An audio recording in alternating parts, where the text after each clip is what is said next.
હર હર મહાદેવ. તમામ લોકોએ પહેલા દિવસનું ડાયટ પ્રોપર ફોલો કર્યું હશે ને તમને નો ડાઉટ થોડી ભૂખ પણ લાગી હશે. તેની ટિપ્સ હું છેલ્લે આપીશ કે જ્યારે ક્રેવિંગ થાય તો શું કરવું. પણ પહેલા ચાલો તમે જેની રાહ જોવો છો એટલે કે બીજા દિવસે તમારું ડાયટ કેવું હોવું જોઈએ શ્રાવણ મહિનામાં તેની વાત કરી લઈએ. સૌથી પહેલાં સવારે ઉઠીને તમારે પીવાનું છે કિસમિસ વોટર. હા, એના માટે રાત્રે 1 ગ્લાસ પાણીની અંદર 10 કિસમિસ પલાળી દેવાની છે અને સવારમાં ઉઠી બ્રશ કરી નાહી ધોઈને સૌથી પહેલાં એ પાણી પીવાનું છે. ત્યાર પછી તમારે બ્રેકફાસ્ટનો સમય છે. બ્રેકફાસ્ટ કાલની જેમ જ આપણે ફ્રૂટ્સ લઈશું, પણ આજે ફ્રૂટમાં આપણે લઈશું એક દાડમ. આખું દાડમ લેવાનું છે, એને તમારે ફોલી નાખવાનું છે. એની અંદર તમે ઈચ્છો તો એક બનાનાના પીસ કરીને એડ કરી શકો છો. એની અંદર જે પલાળેલી 10 કિસમિસ હતી એ નાખી દો, 2-4 બદામની કતરણ નાખી દો, 2-3 કાજુની કતરણ નાખી દો. અને જો તમને સીડ્સ પસંદ હોય, જે પમ્પકિન, સનફ્લાવર, અળસી, તો 1 ચમચી એ સીડ્સ તમારે સ્પ્રેડ કરી દેવાના છે. એટલે ક્રન્ચીનેસ પણ આવી જશે, નેચરલ સુગર પણ તમને મળી જશે, એટલે દિવસભર તમને ક્રેવિંગ પણ નહીં થાય. આ થયું તમારું બ્રેકફાસ્ટ. બ્રેકફાસ્ટ પછી આવશે મિડ મોર્નિંગ.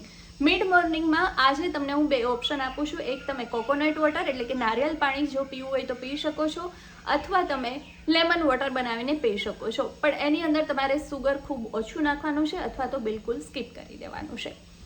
લંચમાં જે લોકો એકટાણું કરે છે એ લેશે આજે દાળ, ભાત, સલાડ ને શાક. બરાબર, રોટલી આજે નથી લેવાની, આજે ભાત લેવાના છે. અને જે લોકો ફરાળ કરે છે એમણે આજે લેવાની છે સામાની ખીચડી. પણ સામાની ખીચડીમાં તમારે 10 ચમચી જ સામો લેવાનો છે, બાકી લોટ્સ ઓફ વેજીટેબલ્સ એડ કરવાના છે. એટલે વેજીટેબલ્સ સાથેની સામાની ખીચડી બનાવવાની છે. એની સાથે તમારે દહીં લેવાનું છે. મિડ ઇવનિંગની અંદર જ્યારે તમને ક્રેવિંગ થાય તો આજે તમારે 1 જામફળ ખાવાનું છે અને એની સાથે ગ્રીન ટી, બ્લેક ટી અથવા તો બ્લેક કોફી તમે લઈ શકો છો. રાતનું ડિનર 8 વાગ્યા પહેલાં પૂરું કરી દેવાનું છે. અને એની અંદર આજે હું તમને મસ્ત ચાટ આપવાની છું કે તમારું દિલ ખુશ થઈ જશે અને પેટ પણ ભરાઈ જશે. બનાવવાનું કેવી રીતે છે, તમારે પીનટ્સ ચાટ બનાવવાની છે. એટલે 1 મુઠ્ઠી જેટલા સિંગદાણા લઈ અને ડ્રાય રોસ્ટ કરી દેવાના છે. એની અંદર તમારે ટામેટું અને બાકીના જે પણ વેજીટેબલ્સ તમે ખાતા હોય, કેપ્સિકમ છે, ગાજર છે, ઝીણા સમારીને નાખી દેવાના છે. કોથમીર ઝીણી સમારીને નાખી દો, દાડમના દાણા નાખી દો, પિંક સોલ્ટ નાખી દો અને મરી પાવડર અને સાથે જ શેકેલા જીરાનો પાવડર નાખી દો.